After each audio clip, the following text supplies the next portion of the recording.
Well, guys, I hate to say it, but there may not be any more Supra videos for a while. Because I was driving it yesterday, just going to the store like I always do, just get it out and drive it. Didn't really get into boost a whole lot. But when I first started up to leave, it had a hard time starting up, and didn't want to stay at idle, which is the problem I was having before, and I just kind of temporarily fixed it, and now I think it's becoming a lot more prevalent.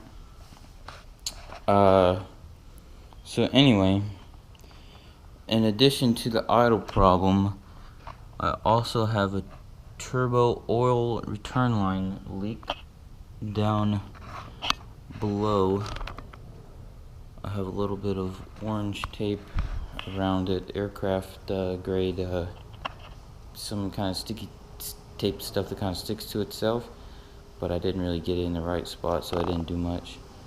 So I'm leaking a little bit of oil there, and one of my super friends suggested to me, I've had a lot of suggestions, trying to diagnose the problem.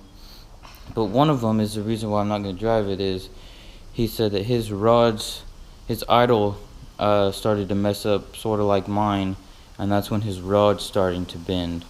So if you know when your rod's starting to bend, that makes them shorter, and they're not getting all the lope and all the compression of the cams, which hopefully it'll mess up your idle, because it's not getting the full cycle, the full lope, because the rods are getting bent or being shorter. So, and I do have a stock motor, so I've been trying to ride it out as long as I can.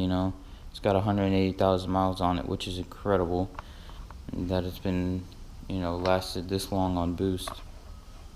But yeah, so hopefully within the next few months or a year that this baby is going to be ripped apart and completely rebuilt and upgraded.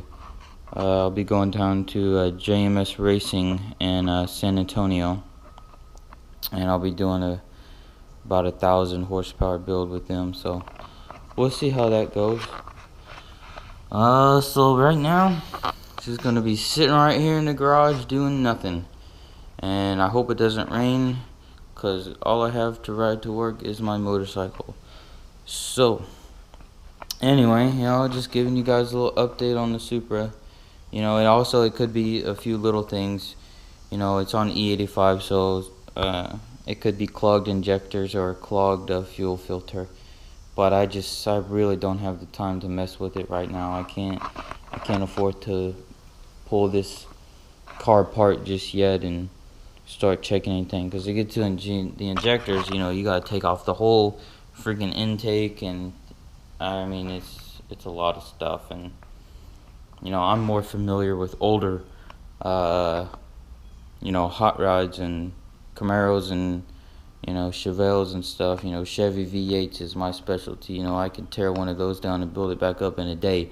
But all this Japanese and all these electronics and stuff is not really my specialty. I could do it, but I just don't feel comfortable doing. I'd rather pay a reputable shop, like JMS Racing, to help me out a little bit. And so yeah, that just about sums it up. So keep my Supra in your thoughts and prayers. Hopefully we can work this out together. Thanks for watching, y'all. Please like, rate, subscribe, comment, favorite, freaking share it. I don't know, man. Do everything, because you're the best.